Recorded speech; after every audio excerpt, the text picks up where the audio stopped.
আসসালামু আলাইকুম। আপডেট খবর প্রবাসের পক্ষ থেকে আপনাদের সকলকে জানাই আন্তরিক অভিনন্দন ও শুভেচ্ছা।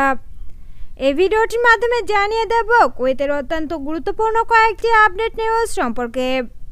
তাই বিস্তারিত জানতে সম্পূর্ণ ভিডিওটি না টেনে দেখার অনুরোধ করছি।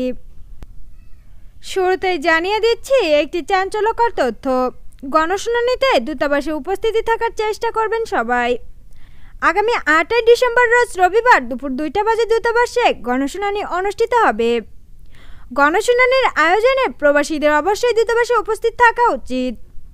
বিভিন্ন বিষয়ে জানতে এবং জানাতে অন্যায় জুলুম নির্যাতিত সহ বিভিন্ন বিষয়ে উপস্থাপন করে দূতাবাসের মাধ্যমে সমাধান এনে কলুষিত মুক্ত হক প্রবাস জীবন।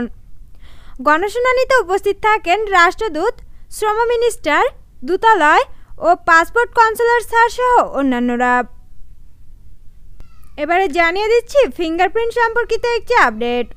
কুয়েতে অনেকেই নতুন করে প্রবেশ করেছেন অথবা সফর থেকে প্রবেশ করেছেন, এয়ারপোর্টে ফিঙ্গারপ্রিন্ট দিয়েছেন, আপনাদের বায়োমেট্রিক ফিঙ্গারপ্রিন্ট লাগবে কিনা প্রশ্ন করেছেন। এয়ারপোর্টে সাধারণত ফিঙ্গারপ্রিন্ট নিয়ে থাকে, এই ফিঙ্গারপ্রিন্টটি বায়োমেট্রিক ফিঙ্গারপ্রিন্ট নয়। যারা স্বরাষ্ট্র মন্ত্রণালয় কর্তৃক তদন্ত বিভাগে গিয়ে বায়োমেট্রিক ফিঙ্গারপ্রিন্ট সম্পন্ন করেছেন তারা মেডিকেল ফিঙ্গারপ্রিন্টের অধীনে রয়েছে, আর যারা করেননি তাদের ফিঙ্গারপ্রিন্ট নাও হতে পারে। তারপরও আপনার ফিঙ্গারপ্রিন্টের প্রয়োজনীয়তা রয়েছে কিনা নিজের মোবাইলে সাহেল অ্যাপসের মাধ্যমে পর্যবেক্ষণ করতে পারেন।